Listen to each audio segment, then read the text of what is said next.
El presidente Luis Lacalle Pou fue entrevistado por Viviana Calosa para su programa en Canal 9, Nada de los Personal. uruguayos, y encaró la pandemia empoderando a su pueblo y ocupándose de tres aspectos fundamentales: el sanitario, el social y el económico. Además vamos a hablar del Papa Francisco, del aborto, de la legalización de la marihuana, y ahora sí vení. Y de algo, cortame la música, y de algo que le venimos pidiendo a los políticos en Argentina desde el 10 de diciembre del año pasado y nos dicen que no. Se bajó el sueldo. Muy buenas noches, presidente Luis Lacalle Pou. ¿Cómo le va? Gracias por estar en esta entrevista. Buenas noches, Viviana. Un saludo para ti, para toda la audiencia. Un gusto saludarte. Bueno, le voy a decir presidente, pero por momentos le puedo decir Luis. Está sin mate. Pensé que aunque es presidente tomaba mate todo el tiempo, pero no. Tengo mi mate ahí, lo estuve tomando hasta recién. Te preguntabas dónde estoy. La verdad que prepararon un set especialmente para ti, para no repetir la imagen de otros programas. Sí. Estoy en la torre ejecutiva, en el piso 11. Terminé las reuniones hace media hora. Me prolijé un poco y bueno, estamos prontos para salir. ¿Su mujer eligió su corbata o se eligió el look usted, presidente? En realidad, hoy salí con 3 corbatas de casa y definimos por penales hace un ratito con la barra de asesores míos. Presidente, estamos hoy con 82 muertos a esta hora en el día de hoy. La verdad es que es muy interesante lo que usted ha hecho en Uruguay. Nosotros estamos viviendo una cuarentena muy estricta que está terminando este fin de semana. Queremos que nos cuente, que le cuente al pueblo argentino cómo fue la decisión de no hacer una cuarentena obligatoria, estricta. ¿Con quién lo consultó? ¿Lo consultó con su almohada? ¿Cómo lo pensó? ¿Tuvo presiones para no hacerlo? ¿Cree básicamente en la libertad y en empoderar a su gente? ¿Nos puede contar cómo fue tomar esa decisión a muy poco tiempo de asumir la presidencia? El viernes 13 de marzo son los primeros 4 casos en el país.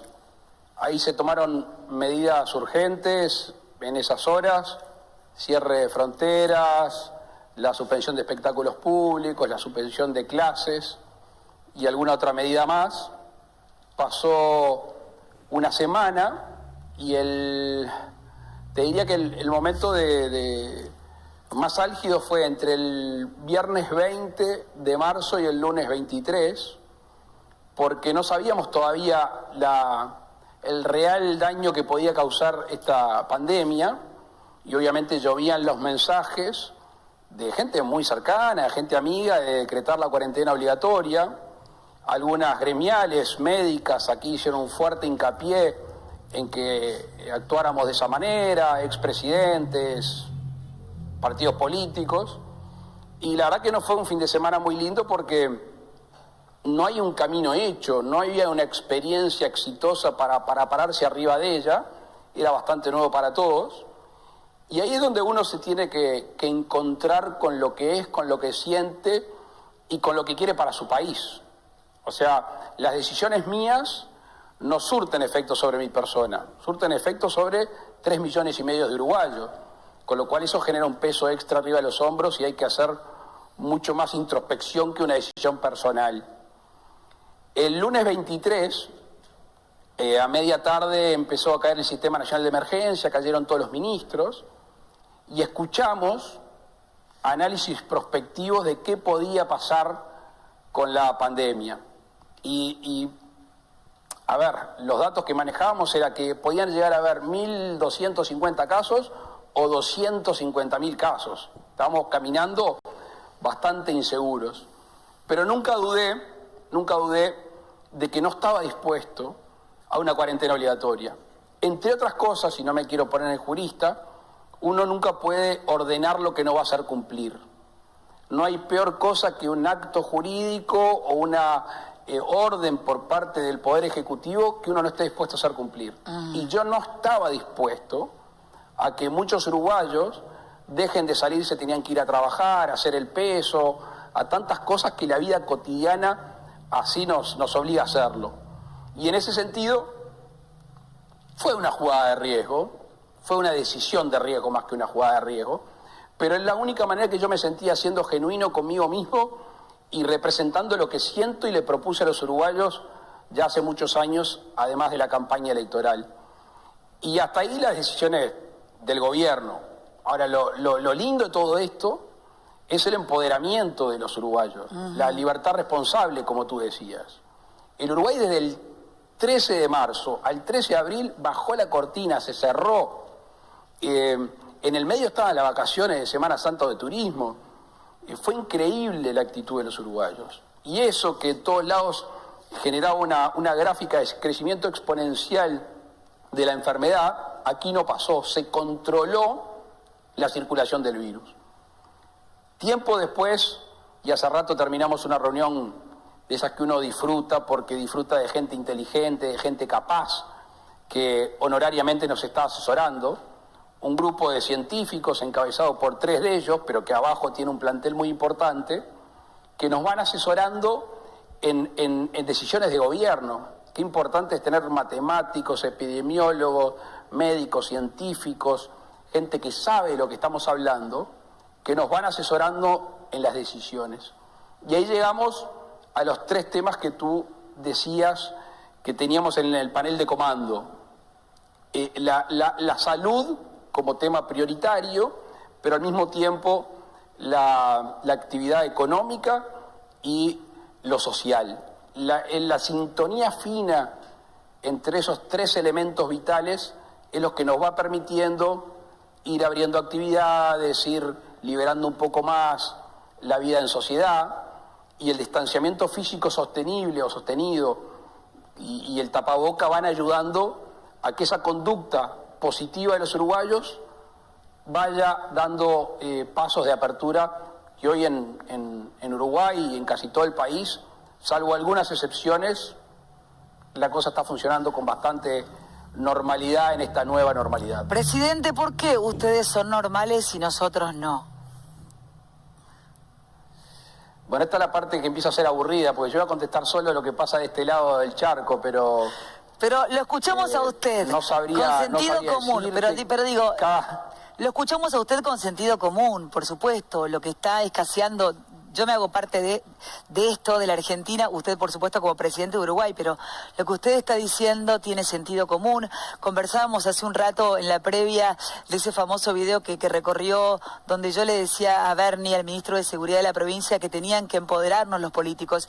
Y es lo que usted hace. Ahora vamos a poner un tape, porque usted siempre, desde la campaña, habló de libertad, de empoderar a la gente. Por eso cuando pienso en Uruguay, pienso en gente normal, y cuando pienso en nosotros, no digo en todos, por supuesto, pero digo, qué difícil, más allá de la cantidad de habitantes que tiene Uruguay y Argentina, realmente acá simplemente se ha gobernado con un grupo un gobierno de científicos, y la verdad es que han faltado economistas, sociólogos, psiquiatras, deportistas. Digo, acá faltó un montón de gente. Claramente podríamos estar peor, no estamos para tirar manteca al techo, como decimos acá, pero ya llevamos 120 y pico de días y todavía dicen que estamos por empezar el pico. Entonces la verdad que son demasiados días y los resultados no son los que han tenido ustedes. El estado natural del ser humano es la libertad. El estado más puro del ser humano es la libertad, y es la forma de relacionamiento más puro también.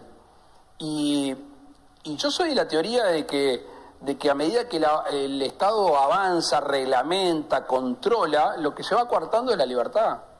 Yo parto de la buena fe entre las partes. A ver, cuando era estudiante de Derecho y con algún político muy importante acá del país, he discutido sobre aquel viejo concepto de Hobbes, que el hombre es el lobo del hombre. Yo me he peleado toda mi vida contra ese concepto. El hombre es un ser social por excelencia, y no solo cuida de sí mismo, sino que cuida a su especie, para los fines más básicos, que pueden ser los reproductivos, los de alimentación, etcétera, como los fines más complejos que hoy se han desarrollado en la sociedad, como la comunicación. Pero ¿sabe que tiene usted, presidente? Y en ese sentido, la libertad es fundamental. Usted viene de una clase social acomodada, y yo lo escuchaba el otro día hablar y me conmovió, y ya les pido que preparen el primer tape que tenemos para compartir con nuestro público. Usted viene de una clase social acomodada, sin embargo, a mí me emocionó muchísimo escucharlo cuando dijo: ¿cómo yo no voy a permitir que se gane el mango, como le decimos acá, a un artesano que va a vender sus cositas para llevar el dinero o la comida a su casa? Digo, lo que usted tiene como estadista es empatía frente a la gente. Si no hay empatía, no hay posibilidad de gobernar. Insisto con algo que dije hace unos minutos, mis decisiones afectan al común, mis decisiones afectan a los uruguayos. Y en ese sentido, aunque imposible lograrlo 100%, hay que ponerse en los zapatos del otro, en la vida de los otros. Y el Uruguay antes de la pandemia ya venía mal, ya venía con un déficit importante, con inflación, con desempleo, y hay muchos uruguayos que la están pasando mal. Y nosotros sabíamos que el cerrar generaba perjuicios económicos. ¿Y a quién le genera los perjuicios económicos mayores? Al que no tiene capacidad financiera. El que tiene capacidad financiera puede no trabajar hoy, puede no invertir hoy, tiene para 2, 3, 4 meses, 1 año, 2 años sin generar. Ahora, el que hace la del día, el que hace la de la semana, ese una semana sin laburar no paga las cuentas y no come. Entonces, realmente era tan drástica la medida para tomar, no era tan drástica. No, por eso no. La sintonía fina entre la salud, la economía y lo social fue fundamental, con el asesoramiento técnico, pero con las decisiones políticas. Y con su sentido común, presidente, déjeme que le tire flores, y con su sentido común es fundamental. Mira, nosotros tenemos acá un presidente paternalista. ¿Usted cómo se definiría como presidente? Porque la verdad que los argentinos no queremos padres. ¿Usted cómo se define?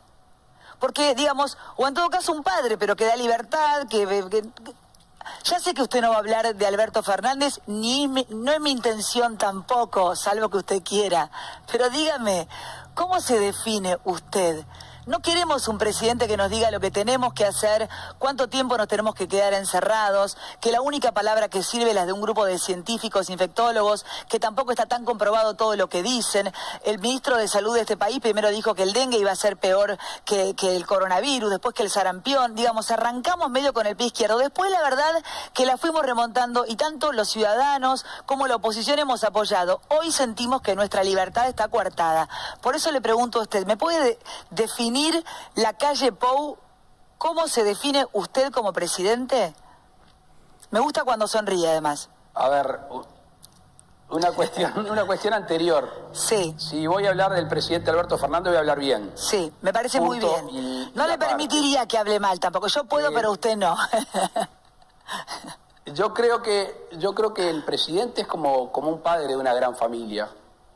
Ahora, yo para mis hijos quiero libertad. Yo para mis hijos quiero oportunidades. Yo para mis hijos quiero que sepan andar solos por el mundo. Yo para mis hijos quiero que tengan herramientas para la adaptación a este mundo tan cambiante. Y todo eso significa que quiero que sean libres, que sepan autodeterminar y relacionarse y crecer y desarrollarse de la mejor manera. O sea, las herramientas muchas veces, porque los hijos no son todos iguales, porque los hijos no nacen todos iguales, porque los hijos no acceden todos a la misma educación ni la misma capacidad económica, no todos necesitan lo mismo, o no todos tienen las mismas carencias. Y ahí está la sensibilidad de ese padre de una gran familia, de saber qué necesita cada uno para desarrollarse. Por eso ya ese concepto aristotélico tan viejo de justicia, que la justicia es tratar desigual a los desiguales. Y si será difícil ser justo, que a veces con mis 3 hijos me cuesta hacer justicia con 3,5 millones. Pero eso es... Imagínense en este país que la justicia no funciona. Una gran familia sabiendo que ¿qué? Imagínense en este país, ¿no?, que la justicia no funciona hace 4 meses. O sea, no, la justicia no funciona, salvo para algunos casos o para algunos presos que salen con privilegios. La verdad que sin justicia también es difícil. Quiero compartir con usted, le digo que es un placer, está reventando el teléfono, las redes sociales. La verdad que es un orgullo. Además, ¿sabe qué es usted? Usted es muy humilde, pero se siente el presidente de la región, además de creo que es uno de los más jóvenes, 46 años tiene, como el líder. ¿Usted es el líder de la región, de esta nueva generación? ¿Abdo usted? No, yo soy un servidor público y trato de hacer lo mejor posible. Siempre cuando nos reunimos con nuestro equipo, le dije, nosotros tenemos que soñar con un día, que no es el primer día de gobierno, ahí somos todos fenómenos, somos todos esperanza y expectativa. El día que nos importa es el último, en mi caso, el 1 de marzo del 2025, es el día que te pasan raya. Y lo que queremos hacer es salir por la puerta grande, no por la puerta de atrás, poderle mirar los ojos a los uruguayos, que el Uruguay sea más próspero, más justo, que haya podido adelantar algunos años en este mundo tan vertiginoso. No tengo berretines de liderar ni la región, ni nada, no soy de aquellos que piensan en el mármol, ni en el nombre de una calle, ni nada. A mí, cumplir con mi deber y después tratar de ser un ciudadano común, que sé que no va a ser fácil, siempre ser un militante político, porque eso voy a hacer toda mi vida, y empujar a las nuevas generaciones, disfrutar de mi familia, mis hijos, del deporte, y nada, sentirme tranquilo con el deber cumplido. Igual tampoco es un hombre tan común, ¿vio? Porque acá fue un eslogan, soy un tipo común, pero usted, escúcheme, su bisabuelo caudillo, su padre presidente, digamos, usted no es un tipo común, la calle Pou, ¿qué quiere que les diga? Tan común no es. Usted no, bueno, ahora soy presidente de la República, pero soy bastante normalito. No, se lo ve. Se lo ve bastante normalito. Escúcheme una cosa, quiero que me preparen el tape, quiero verlo, porque a mí, ¿sabe lo que amamos los argentinos? Que la verdad los envidiamos mucho. Envidiamos en este momento, creo, hablo por la voz de la gente, del pueblo argentino, envidiamos la libertad, envidiamos sentirnos empoderados. Usted, no sé cómo me describirá el pueblo uruguayo hoy, cómo están, cómo se sienten, obviamente que con miedo y demás, pero nosotros necesitamos sentirnos libres, que confíen en nosotros. Nosotros nos cuidamos a la gente que amamos, no queremos que nadie se muera, no queremos que nadie se enferme. Y la verdad es que lo que baja de arriba es muy angustiante. Usted no sabe la cantidad de gente con problemas psiquiátricos, psicológicos, gente con ataques de pánico. Todo eso por la falta de libertad y por la falta de esta libertad responsable a la que usted hacía mención. Pero quiero que la gente vea este video donde usted ya desde la campaña hablaba de la libertad. No es un eslogan, no lo dice ahora, lo decía hace mucho tiempo y lo queremos escuchar ahora. Lo compartimos con ustedes.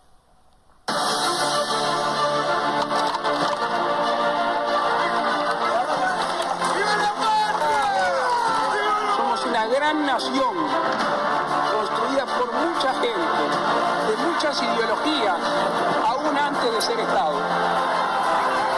Estamos convencidos que si al final del periodo los uruguayos son más libres, habremos hecho bien las cosas.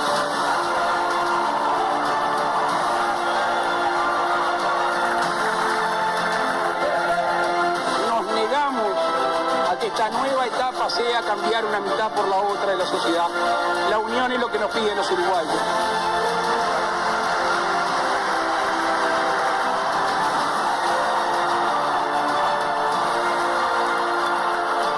Mañana arranca un gobierno que no va a descansar. Mañana arranca un gobierno a llevar adelante la tarea de todos los uruguayos. Y por último, si todo sale bien, será gracias al equipo.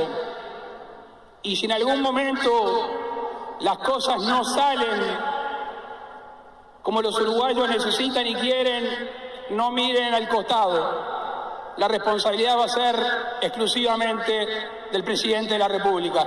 Muchísimas gracias.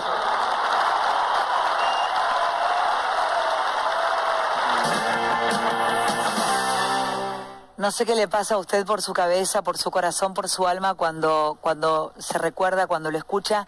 Le quiero decir como argentina que en este país un traspaso de banda fue un dolor de cabeza, que finalmente lo logramos, lo veíamos con Tabaré, más allá de las diferencias que ustedes pueden tener, que se puedan dar la mano, que se puedan abrazar, que puedan haber terminado, si se puede decir, con la grieta, que tengan diálogo, que no vivan todos los días, más allá de los problemas cotidianos de una nación, peleándose, crispados. Usted no sabe lo que es levantarse cada día sin saber lo que nos va a pasar. Es de una inestabilidad emocional. Para los que tenemos el privilegio de trabajar, de que nos paguen, de tener un trabajo, de tener salud, pero usted no sabe la cantidad de gente pobre que hay en este país y la gente pobre que va a quedar después de la pandemia, que cuando uno ve lo que a ustedes les pasa, le juro profundamente, imagino la gente en sus casas emocionándose en la calle Pou. La verdad que, ¿cómo hacen? ¿Cómo es? ¿Siempre fue así en los últimos años? Te voy a hacer un cuento. En la campaña electoral 2014, que yo perdí en segunda vuelta contra Tabaré Vázquez, venía de la ciudad de Río Branco, en el departamento de Cerro Largo, entrando a Melo, a la capital departamental, y había un muro recién blanqueado y con letras que estaban chorreadas, recién pintadas, decían: firme con las ideas y suave con las personas.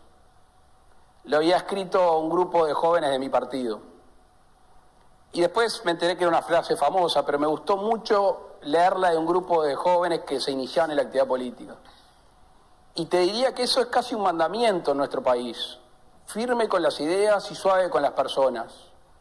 Porque el que se pasa de vuelta, el que empieza a dejar de discutir las ideas y empieza a agraviar a las personas, más temprano que tarde es eyectado del sistema. El uruguayo nos exige ser mejores. El uruguayo nos exige merecernos estar un paso adelante. Y eso es un compromiso que he asumido personalmente y que nuestro equipo ha asumido personalmente. Con respecto a la pobreza, en Uruguay hay pobreza, en Uruguay hay frío, en Uruguay hay gente pasándola mal, y no es poca. Y esa es la gente que en la pandemia es los que sufren el peor efecto. El peor efecto en la salud, el peor efecto en el aislamiento y las enfermedades mentales que luego surgen, el estrés, la angustia. Y los que, terminada esta pandemia, van a quedar más rezagados de lo que estaban. Y allí hemos tratado de hacer un esfuerzo en estos tiempos de inversión de dinero que no teníamos de sobra porque la economía no venía bien, pero dijimos: ayudemos a ese que realmente la está pasando mal. Y esa fue una política que no solo fue parte del Ministerio de Desarrollo Social, que es el ministerio que se dedica a estos temas, sino que la propia ministra de Economía, que entraba con una agenda, obviamente en coordinación y en acuerdo con toda la coalición de gobierno, una agenda de austeridad, visto esta situación, con la sensibilidad humana necesaria, dijo: bueno, se terminó, ahora el grado inversor pasa a segundo plano, el déficit se pasa a segundo plano, ahora hay que salir a gastar porque la gente necesita, y se hizo un esfuerzo muy grande dentro de las posibilidades para sostener a los uruguayos que menos tienen. ¿Hemos cumplido 100%? No. ¿Estamos del todo satisfechos? No lo estoy. Nos vamos con ese sabor de que tenemos que hacer más también, y estamos haciendo los esfuerzos para poder lograrlo, porque de esta pandemia hay algunos que van a poder acelerar el motor de la economía, que estamos tratando de proteger y de estimular, y hay otros que vamos a tener que levantar al costado del camino porque van a quedar mal heridos. ¿Qué es que el Estado, la calle Pou, esté presente? Porque ahora quiero meterme un poco con Venezuela, con Maduro también. El Estado presente en Argentina es el IFE, son los planes, las asignaciones. Yo le digo que la clase media argentina lo ama a usted. La clase media está pasándola muy mal en este momento, no hay una mirada fuerte hacia la clase media, hay gente muy abandonada que está perdiendo sus negocios, sus pymes, sus kioscos, sus peluquerías, hay un montón de gente que no puede trabajar, pero pensaba en la presencia del Estado, y por eso lo llevaba a Maduro, ¿no? Porque digo, un Estado presente en Venezuela es un Estado destruido, un Estado presente en Noruega es un Estado con desarrollo. ¿Qué es el Estado en Uruguay? Para empezar, en mi concepción, el Estado no es un fin en sí mismo. El Estado es un medio. Es una creación de la humanidad, es una creación de un grupo de individuos, en este caso un país, que genera instituciones con separación de poderes y después con otras instituciones que se encargan de prestar determinados servicios. Y el fin último es el individuo. Y eso a veces parece que no lo tenemos claro. Por eso cuando el Estado engorda demasiado, cuando el Estado se sale de madre, cuando el Estado es clientelista, cuando el Estado malgasta, cuando el Estado se corrompe, naturalmente deja de cumplir con el fin por el cual fue creado. En este momento de pandemia, las medidas no fueron todas iguales. A la gente que está sin laburo, a la gente que no tiene un ingreso, eso se le duplicó, en este caso, su tarjeta social o una asignación familiar. A los pequeños empresarios, a los monotributistas, se les dio un subsidio por unos meses para que puedan sostener sus proveedores, su alquiler, etcétera, etcétera. A los que son un poquito más grandes, se le dio un crédito de aproximadamente $300 durante 2 o 3 meses para que pudieran justamente seguir en su rubro y no cortar el ciclo económico. Para los más grandes, los medianos y los grandes, se generó un sistema de garantías que tenían en el entorno hasta un tope de $2.500 millones, que obviamente estamos lejos de utilizarlo, para que puedan acceder a determinados préstamos. Y la última medida, porque nosotros recibimos mucha gente en el seguro de paro, fue un subsidio al trabajo. ¿Qué es esto? $120, $130 por trabajador retomado del seguro de paro o por trabajador nuevo en algún emprendimiento. Queremos darle acelerador, darle energía a aquellos que no van a sacar adelante en los próximos tiempos, y para eso no hay que desmantelar los aparatos productivos, no hay que desmantelar la fuerza laboral, no hay que desmantelar los hogares para que se endeuden más. Obviamente, insisto, hacemos dentro de lo posible porque los recursos el gobierno pasado lo dejó bastante escasos.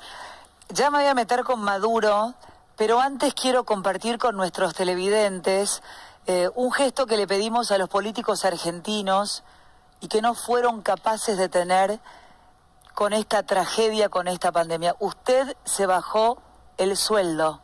Mírenlo. Esto es increíble, pero es real. En un momento tuvimos una presión muy fuerte de que había que generar más tributos, aumentar los tributos al patrimonio, aumentar los tributos a la gente que tiene emprendimientos mayores. Y yo me negué rotundamente. ¿Por qué? Porque son los que están empujando y los que van a empujar la salida del país. Si nosotros en la pandemia castigamos al que emprende, castigamos al que da laburo, castigamos al que produce, al que innova, al que comercia, ese va a quedar en la vera del camino. Y por eso hay una jugada muy fuerte, que la contracara de ello fue un impuesto del 20% del salario al presidente de la República, a sus ministros, a senadores, a diputados y a todos los funcionarios públicos que ganaran más de $1.900 durante 2 meses. Quisimos dar la señal de que era el Estado el que tenía que hacer el proceso de esfuerzo y no eran los particulares, porque terminado esto no es el Estado que saca adelante a la población, es el particular el que prende los motores con la asistencia de la infraestructura, con la asistencia de la red de comunicación y con todo lo que brinda el Estado, pero es el particular el que va a encender más fuerte los motores y salir para adelante. Voy a hacer algo cual loca, va a escuchar esto. Lo aplaudo, presidente, lo aplaudo, realmente lo aplaudo. Usted no sabe lo que los argentinos necesitamos, estos gestos. Usted no se muere de hambre por un 20% menos, ni sus ministros, ni la gente de su gabinete. Son gestos. ¿Por qué no hay más gestos como el suyo? Lo bien que le harían a las personas, al ánimo de la gente, porque estamos peleándola codo a codo y luchándola. ¿En qué momento tomó la decisión, así como tomó la decisión dura frente a las presiones que tenía de que la cuarentena no iba a ser estricta ni obligatoria, que quería la libertad de la gente y empoderar a su pueblo? ¿En qué momento dijo, yo me voy a bajar el sueldo y mi gente también? Mira, esto creo que nunca lo conté. Yo entre que ganamos en la transición, que en Uruguay es muy larga, desde fin de noviembre al 1 de marzo, analizando los números, la situación económica y cómo estaba empeorando, dije que hay que dar una señal muy clara. Y ya tenía pensado la posibilidad de un esfuerzo por parte, sobre todo del sistema político, en la contribución al Estado. Cuando surge la pandemia y surge la necesidad de recursos, que Uruguay hizo algo que para mí está muy bien pensado, y lo digo tranquilamente porque no fue una idea personal mía, fue el Fondo Coronavirus. Claramente quedó secularizado del resto de los números una bolsa de dinero que ingresa y que egresa.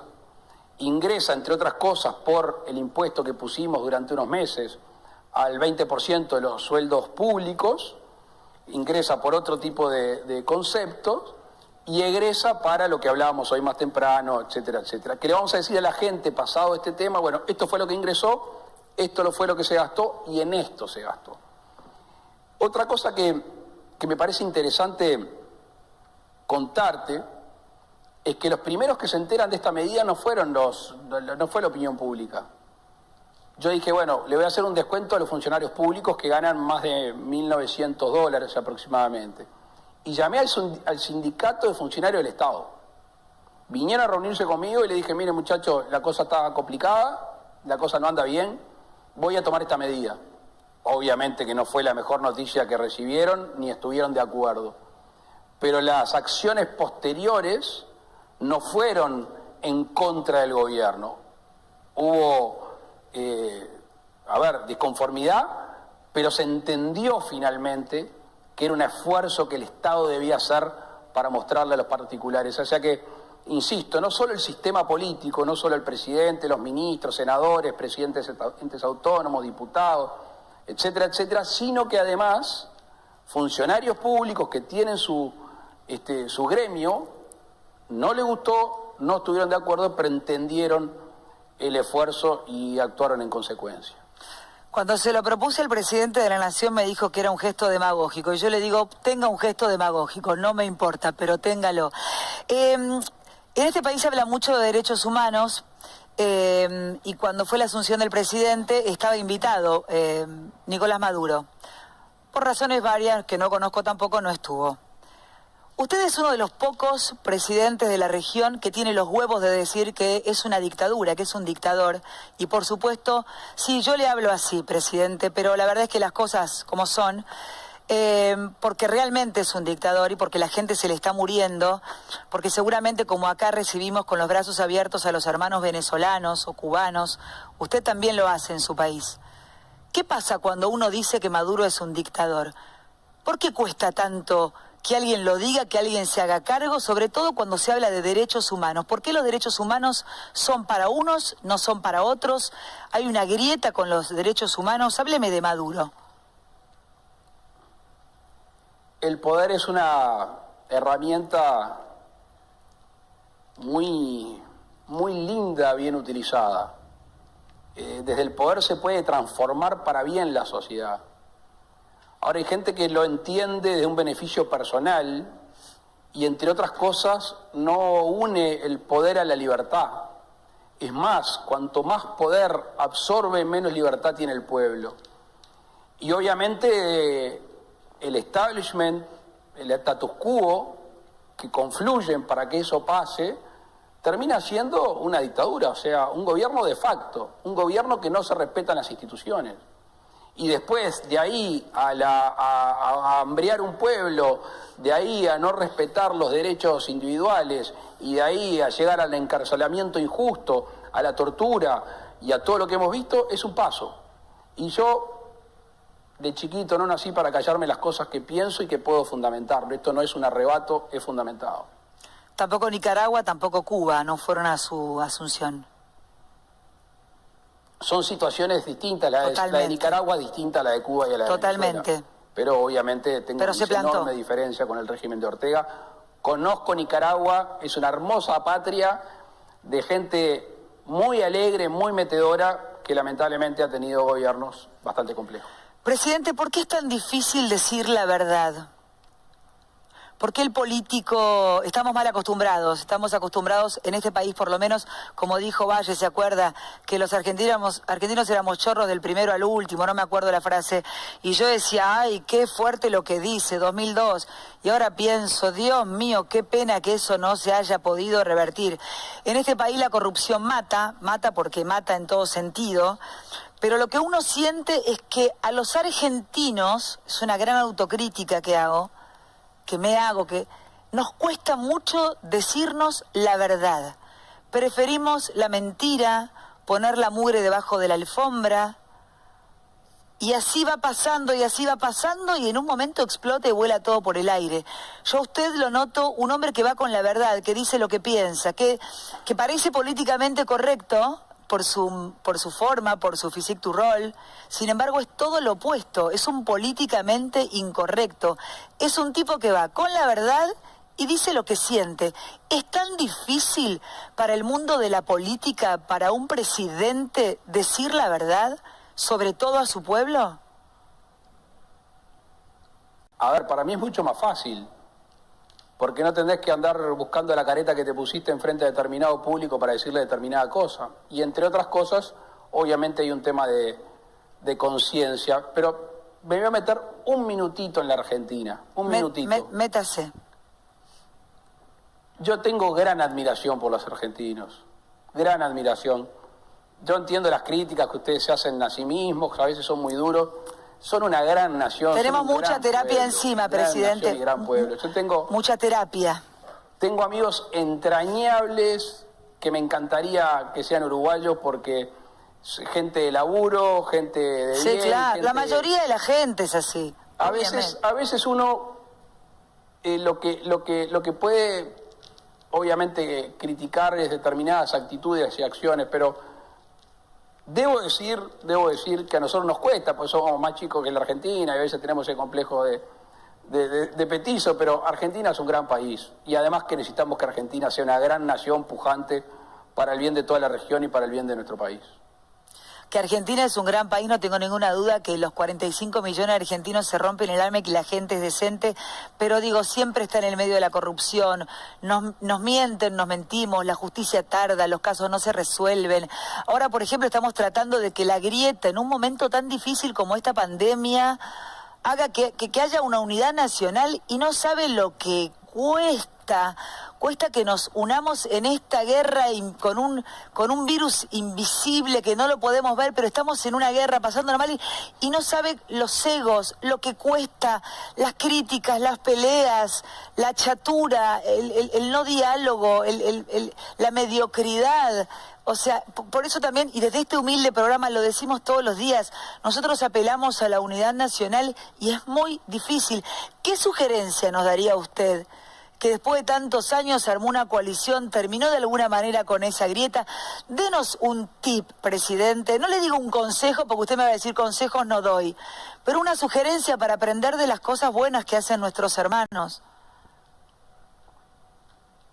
Todo no puede ser irreconciliable. Me paro arriba de lo que acabas de decir. Sí. No doy consejos. Sí, lo sé. No tengo ni la estatura ni la legitimidad para dar consejos. Sí te puedo decir lo que nosotros hicimos. Primero creo que hay un tema intrínseco, que es un tema de autoestima y de seguridad personal, partidaria, ideológica, grupal.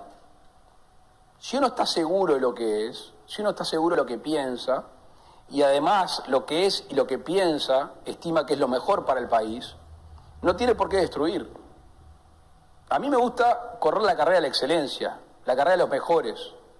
Si los políticos corremos la carrera de la excelencia y la carrera de los mejores, el pueblo tiene mejores gobiernos. Si corremos la carrera de la mediocridad y a ver quién es menos malo, estamos en el horno. Los pueblos van a tener peores gobernantes. El tema es que la gente, que los ciudadanos entiendan esa concepción, que no siempre puede pasar. Y yo hice 21 meses de campaña, exactamente. Y los 21 meses que llevó la campaña, no hay un agravio. Perdón, ¿cuánta campaña, presidente? ¿Cuánta campaña? ¿Cuántos meses? Sí. Era interminable. Yo tengo la obsesión por el tiempo, la obsesión por el método.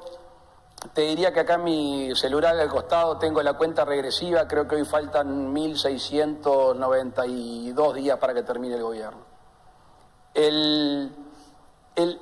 Fue una campaña de coincidencias, una campaña de buscar acuerdos. Primero, porque es lo que entendemos. Porque el final de la carrera, si es exitosa, ¿cuál es? Sos gobierno de todos. Si vos llegaste pegando a la mitad de un país, descartando a la otra, no gobernás nunca con una legitimación popular para todos. Entonces, primero, lo que tú decías, unidad nacional. Segundo, sabíamos desde el principio, y esto es obviamente una estrategia y una táctica política que se adecúa a nuestro pensamiento, que mi partido no ganaba solo. Nosotros necesitábamos cohesionar estructuras políticas y programas de 4 o 5 partidos. Y lo empezamos a hablar en septiembre del 2016, mucho antes de que empiece la campaña. Y llegamos por primera vez en la historia a una coalición de gobierno de 5 partidos. Nosotros somos 5 partidos gobernando. No es fácil. No. Porque con distintas sensibilidades, con distintos sesgos ideológicos, pero con un documento que llamó Compromiso por el País, que es sobre el que, te diría, todos juramos y dijimos, esto es lo que le prometimos a la gente, esto es lo que tenemos que hacer. Con lo cual fue una campaña de unión. Y la transición, que obviamente uno siempre la quiere mejor y quiere más información. Yo soy muy crítico de los 15 años del gobierno del Frente Amplio. Fui muy crítico, me considero firme crítico del gobierno, de los 2 gobiernos de Tabaré Vázquez y el de Mujica. La transición es ordenada, es civilizada. Total. Yo me reuní con Tabaré Vázquez, nos sacamos unas pocas chispas porque la verdad que no valía la pena. Tenemos fuerte diferencias de forma de gobernar y de ideología, pero personales no llevamos los temas y por eso nos permite el tipo de transición que tenemos en nuestro país, que hace justamente lo que decía en un discurso que tú recién pasabas, que el Uruguay no cambió una mitad por la otra. Claro. Cambia un gobierno por otro, cambian los programas, cambian los proyectos, cambian los procesos, pero se construye sobre algo que de hace 200 años que venimos construyendo, cuando éramos nación antes que Estado, antes que país, y todos los gobiernos que han pasado, algo bueno dejan. Algunos dejan más malo que bueno, pero algo bueno dejan. Entonces, esa es la habilidad de un nuevo gobierno, entender que hay que pararse sobre lo bueno, cambiar lo malo y hacer cosas mejores. Presidente, usted es católico pero no juró por los santos evangelios, ¿verdad? ¿O estoy equivocada? Yo soy bautizado católico, tomé la comunión, no me considero un hombre practicante, no voy a misa, creo en un ser superior, creo en un ser superior. Cree en un ser superior. ¿Cómo se lleva a su país con el Papa? Mi país es bastante laico. El Papa Francisco tiene cercanía con algunos sacerdotes de nuestro país. Personalmente, el cardenal Sturla es un amigo mío, amigo de la familia, fue quien me casó, es una persona vocacional, creo que representa bien lo que significa la religión cristiana, católica, además que es una persona muy inteligente, muy humana. Hábleme del aborto. Dice, si bien yo tomé una posición personal en el momento de la votación, hoy como presidente tengo que respetar lo refrendado y plebiscitado en la opinión pública con una ley vigente. Uruguay tiene que tener una fuerte protección a los niños por nacer con una política de desestimulo de los abortos. El Uruguay en su constitución entiende que hay vida desde la concepción y en ese sentido un niño que no ha nacido tiene derechos. ¿Usted es pro vida, presidente? Eso es una norma constitucional, es entre otras cosas la ratificación del Pacto de San José de Costa Rica, y yo no creo que haya ningún gobernante del mundo pro muerte. Me cuesta encontrar. Creo que todos tenemos como cuidado esencial la vida, obviamente, y el reconocimiento de una vida desde el momento de la concepción no soy yo el que lo hace, es la ciencia y además lo reconoce la ley. Yo voté en contra de la ley de aborto, entre otras cosas porque nuestro país ya preveía en el Código Penal 3 o 4 eximentes del delito del aborto: embarazo deshonroso, embarazo por penurias económicas, y creo que el otro es embarazo terapéutico, aborto terapéutico, perdón. Pero es ley, y la ley la voy a respetar.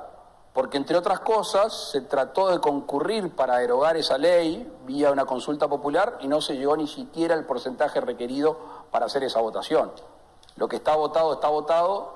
Desde nuestro punto de vista, hay que trabajar fuertemente en la educación sexual, en métodos anticonceptivos, en tratar de que no hayan embarazos no queridos. Y, por otro lado, tenemos que fortalecer y agilizar las leyes de adopción. Entre otras cosas, acabamos de votar un proyecto de ley que tiene artículos en ese sentido. Hábleme de la legalización de la marihuana.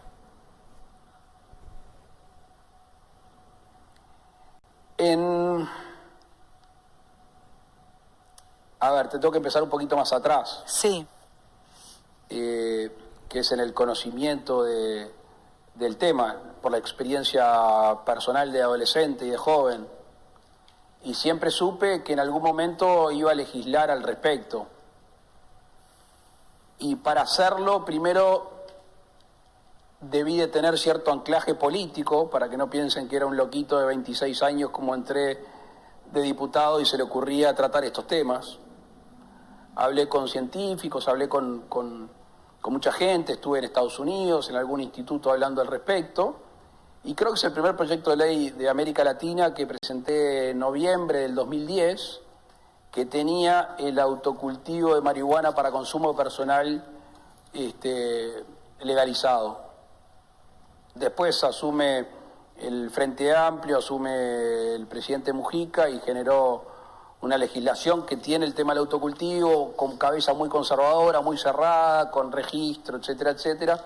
Y después todo un sistema que yo no comparto, que es la producción subsidiada por el Estado, que es la venta en farmacias, etcétera, etcétera, que tenía como fin, de alguna manera, combatir el narcotráfico, y lo que ha pasado en Uruguay en estos años, que el narcotráfico ha crecido fuertemente, que no ha bajado el consumo y que se sigue vendiendo la droga ilegal también en nuestro país. Entonces, si bien es un sistema que tiene sus cosas buenas, creo que es bastante imperfecto. Teniendo en cuenta el vínculo de Perón con su familia años atrás, ¿qué opina del peronismo? ¿Sabés que lo del vínculo de Perón con mi familia no es tal? Yo he leído alguna carta, algún intercambio de carta, pero sería muy imprudente si me refiero a la historia de un caudillo popular argentino, y sería más imprudente si me refiero a lo que hoy significa el peronismo en la Argentina. Así que, como decía en el programa de ustedes, feliz domingo, paso. Paso, o domingo, paso. Presidente, ¿cuánto tiempo me queda, chicos? 1 minuto, 15 segundos. Bueno, para la próxima, acá o allá o en persona, la vamos a seguir. Le quiero agradecer por su tiempo. Es un placer escuchar a alguien que, a mi humilde modo de ver, gobierna desde el alma para su pueblo, se nota, hay una energía distinta, usted cree en un ser superior, no importa si es Dios o como usted le ponga, y fue un placer escucharlo hoy hablar del empoderamiento a la sociedad, de la libertad responsable. Le quedan 10 segundos. ¿Qué le gustaría decirle a los argentinos y a los uruguayos?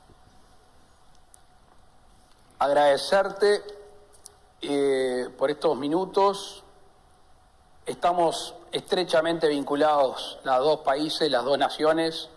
Tenemos que complementarnos, hacer el esfuerzo juntos, no mirarnos de reojo. El mundo espera mucho de esta región y nosotros tenemos que hacer todo lo posible para dárselo.